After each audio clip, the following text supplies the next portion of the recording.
vocal exercises before. Me. Yeah, we need to do those group vocal exercises. Red leather, yellow leather. Red leather, yellow leather.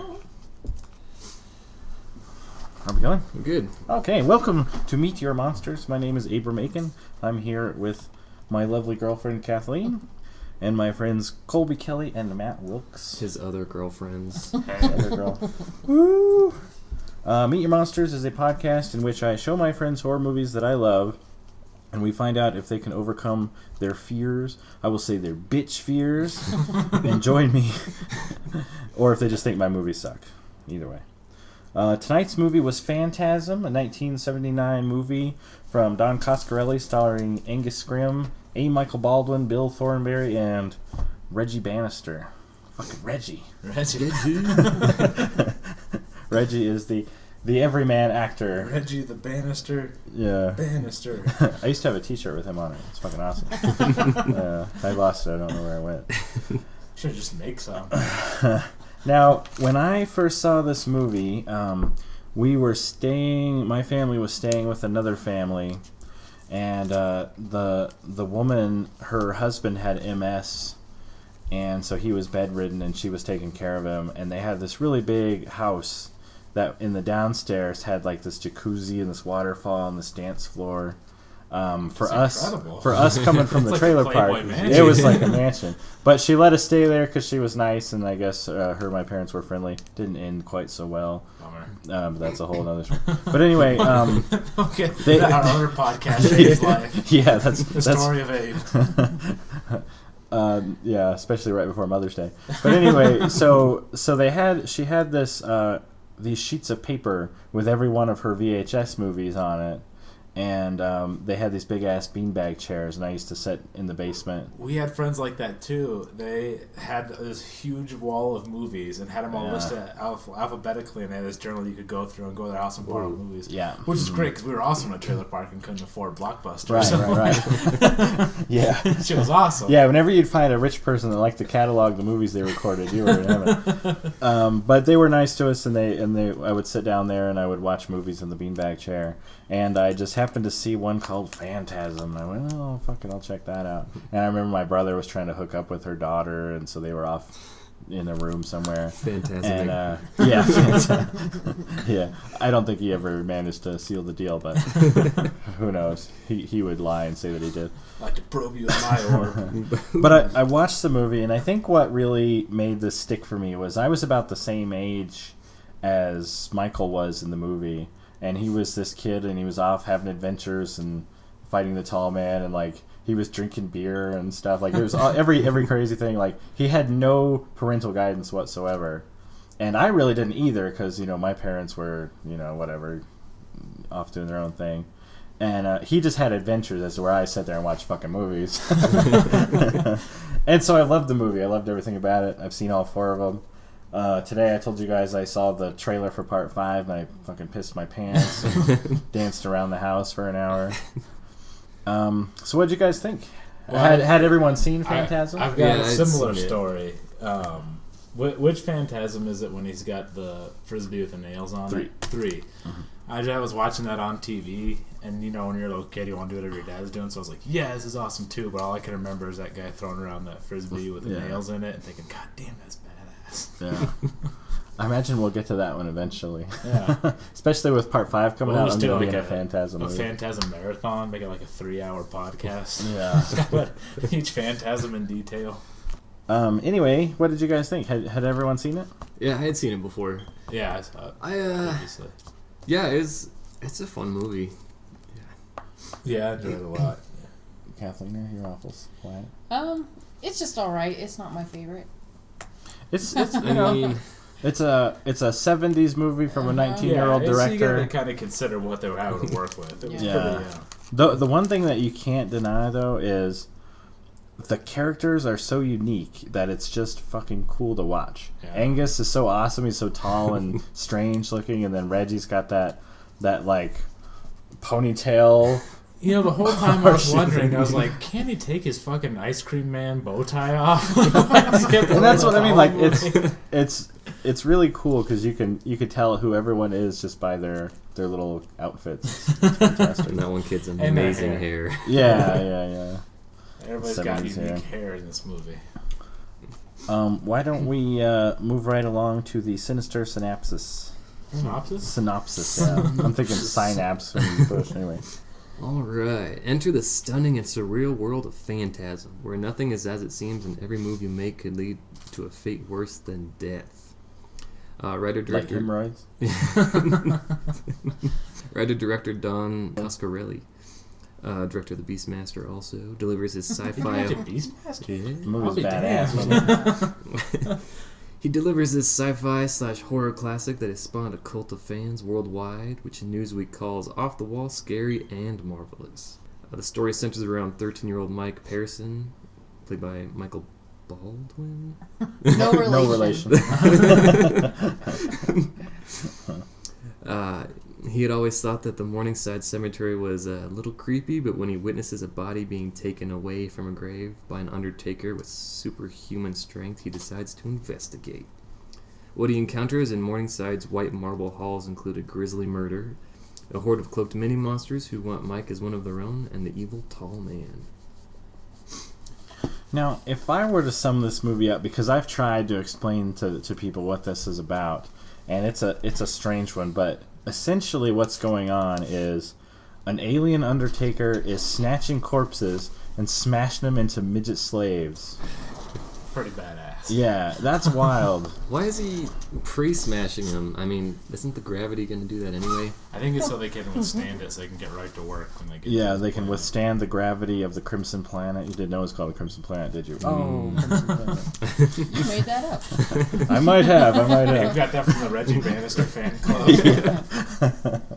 Yeah. But just the idea that he's going to take... But here's what I was thinking, though. Is that really so bad?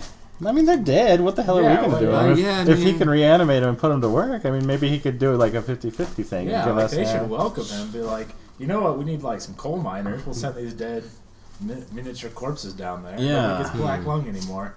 Yeah, More and there's peaceful got to be world. some function. Except for the fact that they're constantly leaking that nasty yellow... Goop.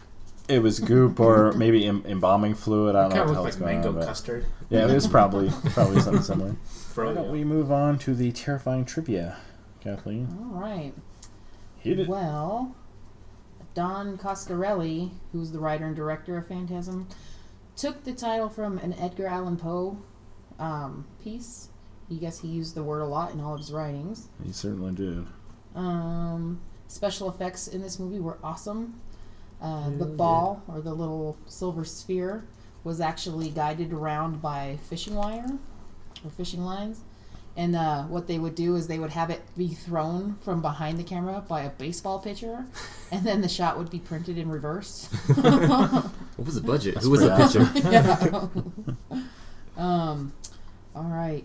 Then Angus Scrimm, who plays the tall man, he's actually only 6'4", but he wore lifts in his shoes and suits several times too small to appear taller.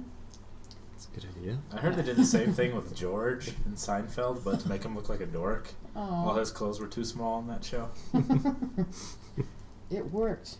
Do you mean George or Kramer? Kramer too, but George, yeah, his clothes were one size too small, so he looked like a dork. Yeah, there's a quote from Angus Scrimm that says, he grooves on being recognized, but it seldom happens because he never wears ill-fitting black suits and boots with 2-inch lifts in them. Angus Scrimm speaks French and Flemish. Does anybody know what Flemish is? Huh. No. I had to look it up just because I saw this fact. It's pretty much just a dialect of Dutch, which I'm sure he Pretty speaks bad. all the time. Yeah. It's like, you're Flemish too? What a coincidence. All right. And the last little tidbit is that A. Michael Baldwin learned to drive at the age of 14 while working on the set of Phantasm, and he got to do it using the black Plymouth Cuda, which he Best says car is the of all coolest time. car ever. So, Yeah. I'm not a car guy, but if I had to pick, it would be either a Lotus or the Hemi-cuda or an ice cream truck. fully stocked. Why else would you want an ice cream truck? Although when I was a kid, speaker boxes were all the rage. All the kids would like build these big speaker boxes and then play bass CDs where it's like. Oh, that's still hot today. Is that still a thing? Yeah, Oh, that's okay. still I a don't thing. know. But I always thought it would be cool to buy like a hearse and then make the coffin in the back a whole big speaker box. And of course, I had, nothing to do with that whole thing. But You weren't bumping the beats no.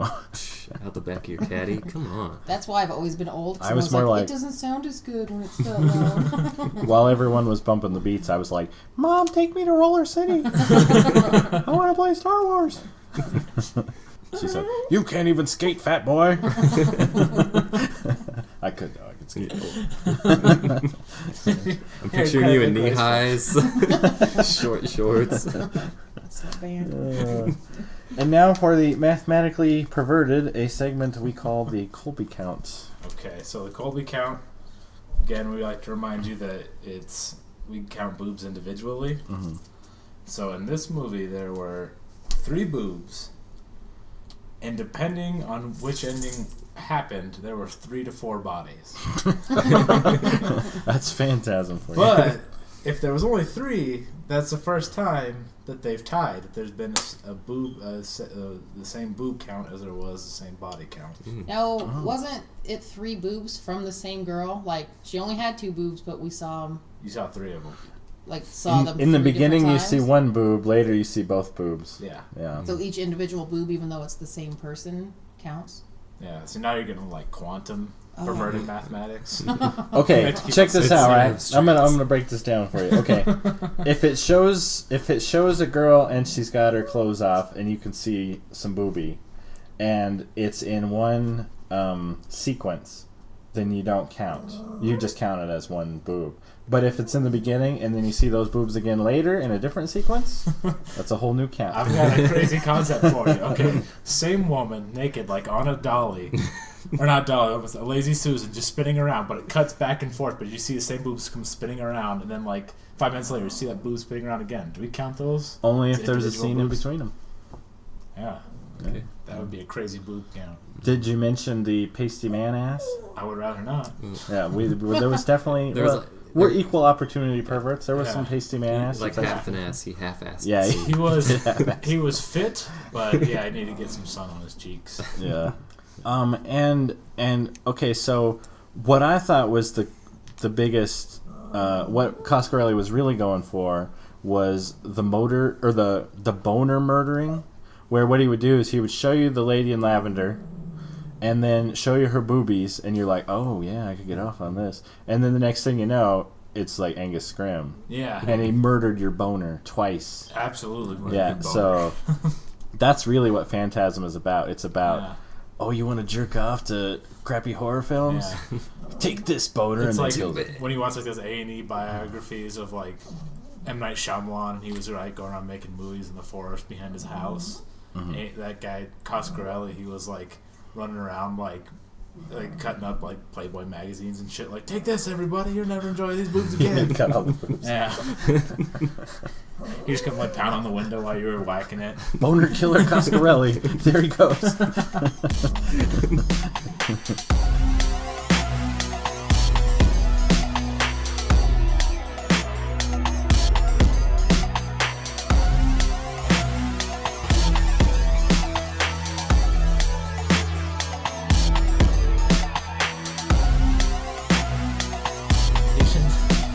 Like if you're in the hospital. It's an inpatient procedure movie, so Okay, now it's time to defend this movie we love from some lazy, mean-spirited asshole who would rather talk shit than sit down and take Lloyd Kaufman's advice and write their own damn movie in a segment we call the Critical Critique.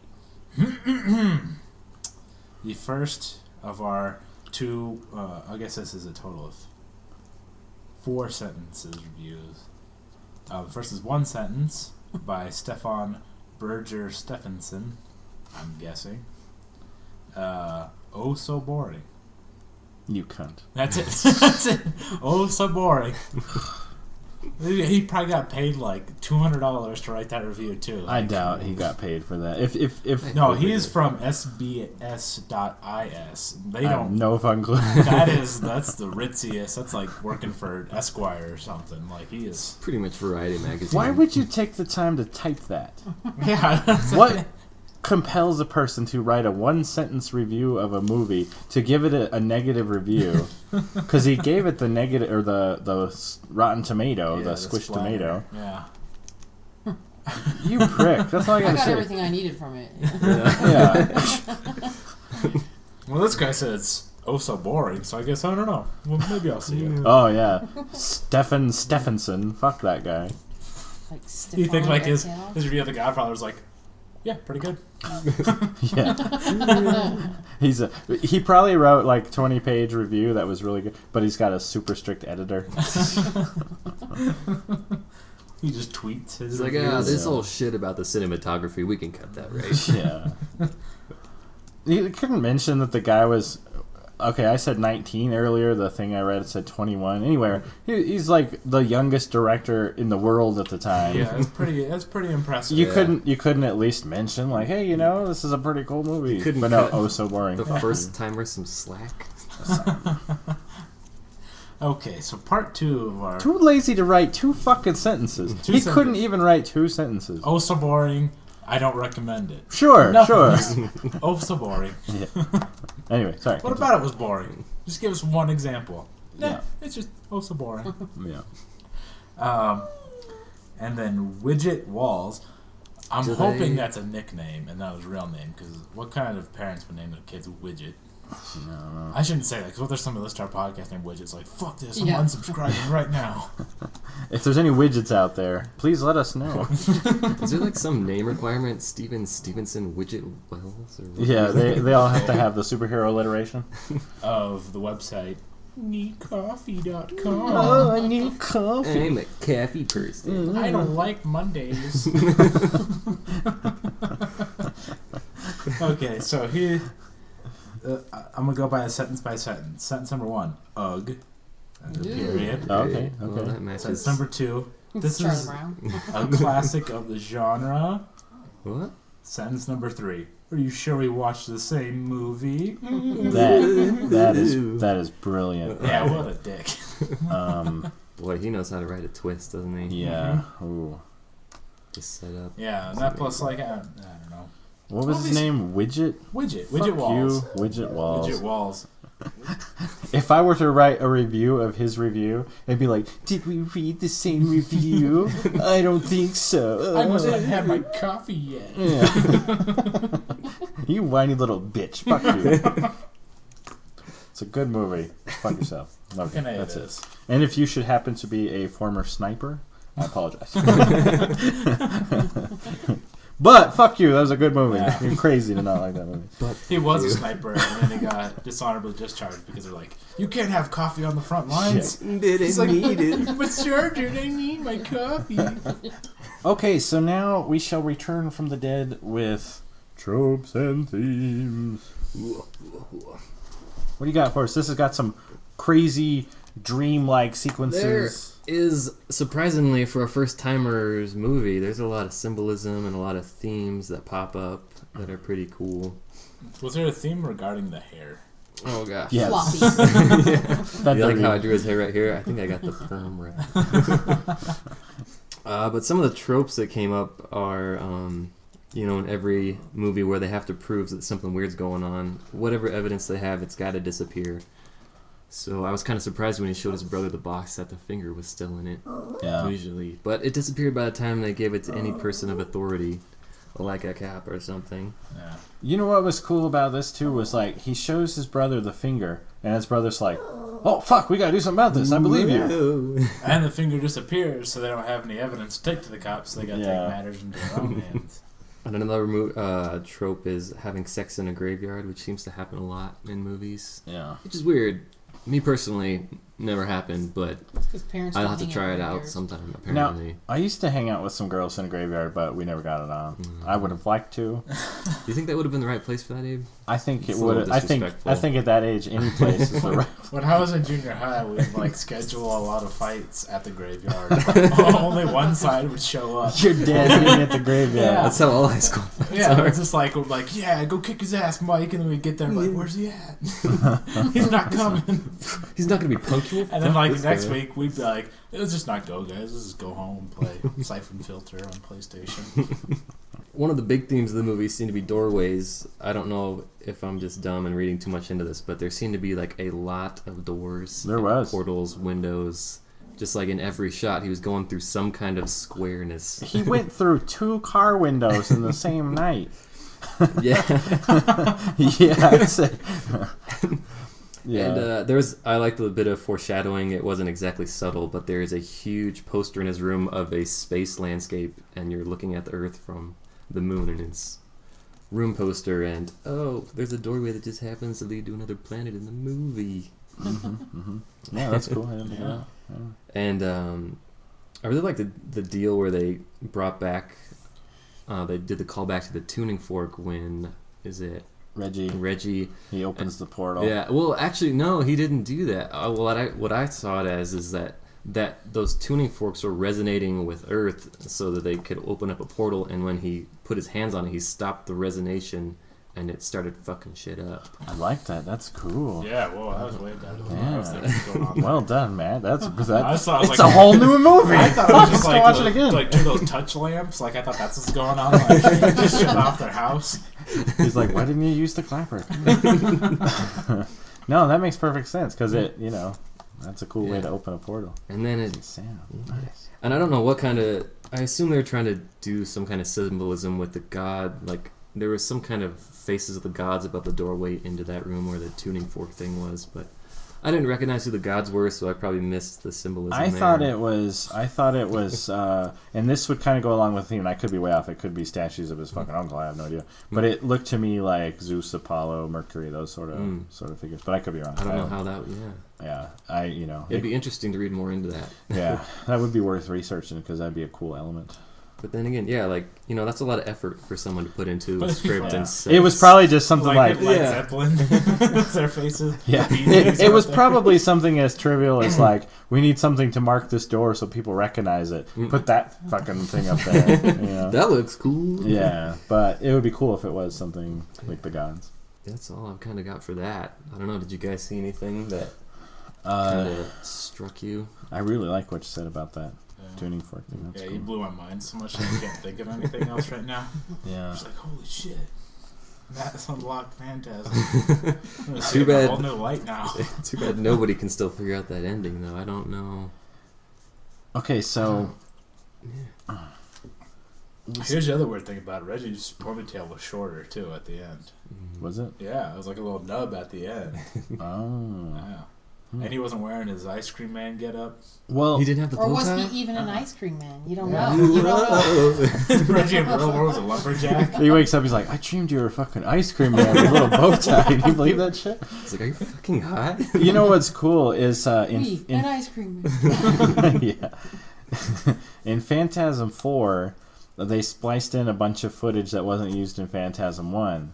So they have these flashback scenes, but they actually flash back to when he was a kid. And it's really when he was a kid in the Phantasm movie. It's Oh, fantastic. Yeah. And he just happened to have a bunch of leftover footage and worked it into the fourth script. But Nice. brilliant, I thought. But, I'm sure we'll get to part 4 eventually. Yes. I really like that movie. That's all I can say is, maybe it's a little slower paced than people would like, but I don't know. I just really enjoy it. I like the monsters. I like the little, I'm sure Star Wars was huge back then in '79, so there's a bunch of Star Wars stuff going on. Yeah, in there's there. got to be some homages going on. Yeah. With the way the little Other than dwarfs the were hairdos. dressed and With just just cantina. Jawas. Yeah, they totally look like Jawas. They went to the cantina. Yeah, I don't know. I've never read anything about there being a Star Wars influence, but it certainly seemed that way.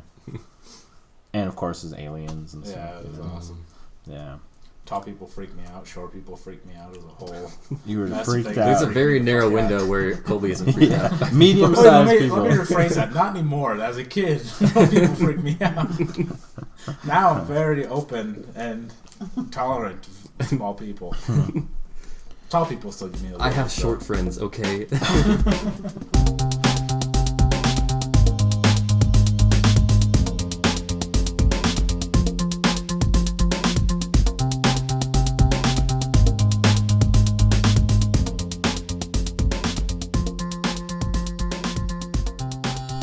Okay, it's time for the Quetzalcoatl. Did anyone get any good quotes Yeah, of this we movie? got a good one when they were carrying their friend, who turned into a midget slave, and Reggie said, "What's all that yellow shit coming out of his head?" Because that's exactly what I would say. What's all that yellow shit coming out of his head? Kathleen? I didn't write it down, so it's probably not exact, but at the beginning, like, they just get back from that funeral. He's just like, funerals don't really get me off. It wasn't as hot as it could have been. Yeah. Everybody's like, "Oh shit, is there a funeral coming up? Yeah. Awesome, I'm there." My favorite quote, just because it happened so many times in the movie, was just a little kid saying, "Oh shit." Yeah. Like, that was his reaction to everything. And Which, you- as it should be, because a lot of shit happened in that movie. Yeah. And realistically, if I saw some stuff like that, I'd go, "Oh shit." Mine was also when Reggie was carrying the dead little guy out of his ice cream truck. He says, "This guy's not gonna leak all over my ice cream, is he?"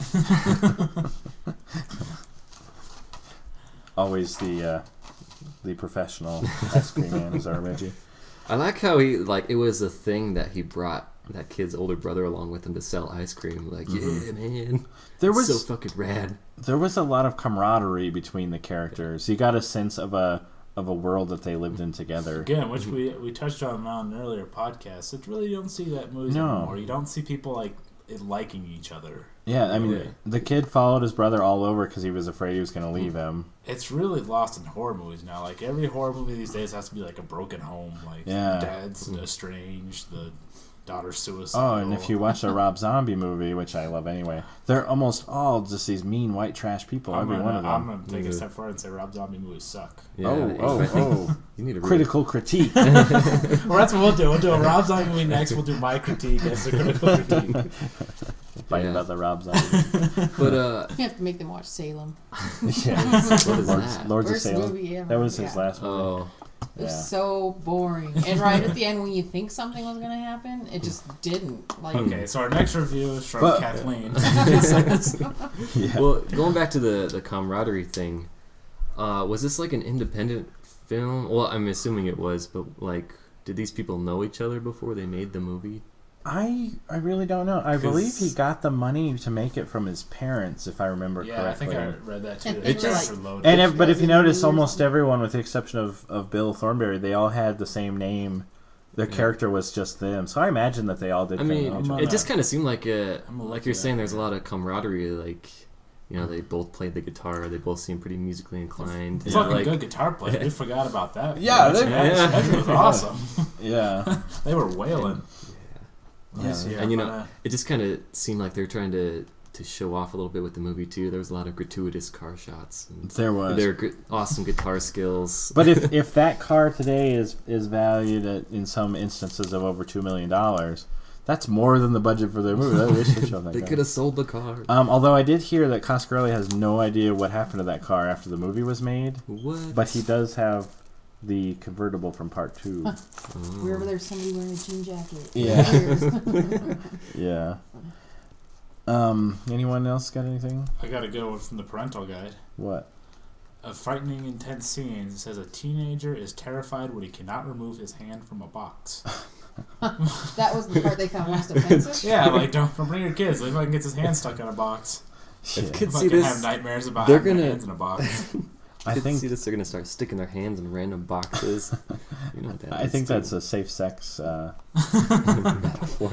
I'm Yeah. trying to find here on IMDb. They used to. Don't just put your hand in any old box.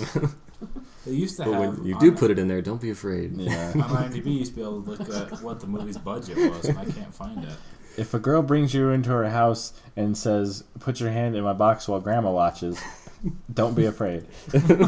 Just go with it, man. Also a boner killer. Oh, here's another one. Kathy, you missed this one here.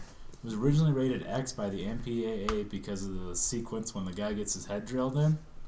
Because apparently him like pissing his pants after dying is terrifying. That was worse than his brain getting chunked out I on the guess floor. so, yeah. I don't think we gave enough He is attention gross. to the spheres, because that's really the pulls into their head and then shoots their brain out. Yeah. Well, I was a little Bloody bit bummed cool. by it because he just kind of shot it with a shotgun and blew it up. Because it's kind of like, wouldn't it just like bounce off? Oh, of he's it? got a No, bunch no, of them. yeah. Wait for part 2. There's a bunch of them. Did we go around and do our favorite scenes? Oh, yet? no, we didn't. A segment we call Pieces and Parts. Ooh. Smooth transition. Yeah. We're really getting good at this. Yes. Production value goes way up every time the cat stands in front of the microphone. You're blocking our Well- levels, Marie. Matt, what was your favorite part? What we just discussed when that sphere flies into his dome and then expels his brains out the other end. Yeah. Yeah, I like that. Scott, like they thought of that. They're like, we don't want to get all bogged down with blood. We gotta have a draining system. I guess we get the technology to crush dead people. But wait a second, though. Okay, if their method of processing corpses is about embalming, they would want to suck all their blood out anyway. So maybe that's what it is. They just it just flies into people, just chucks their blood out right behind them, and then they can fill it up with whatever that green goop is. There we Yeah, go. yellow goop. Yellow goop. Yeah. Yeah. One of my favorite parts was when his brother told him. He said, "Don't point a gun at a man you don't intend to shoot, and don't shoot him unless you intend to kill him." And he said, "Warning shots are bullshit." I was like, fucking like Walker Texas Ranger. Yeah. What about you, Kylie? I liked that camp part at the beginning where he was talking about how he follows his brother around because he doesn't want him to leave him. So it shows his brother riding a bike, and then the boy is literally like running after him, like jumping over a fence and Yeah, chasing you him can't catch down. him. And It's the like- brother's oblivious, just like The looking brother's off. like, I can't help but get this feeling that somebody's following me or watching. And also, for some reason, I'm riding this bike when I have a bitchin' car back home.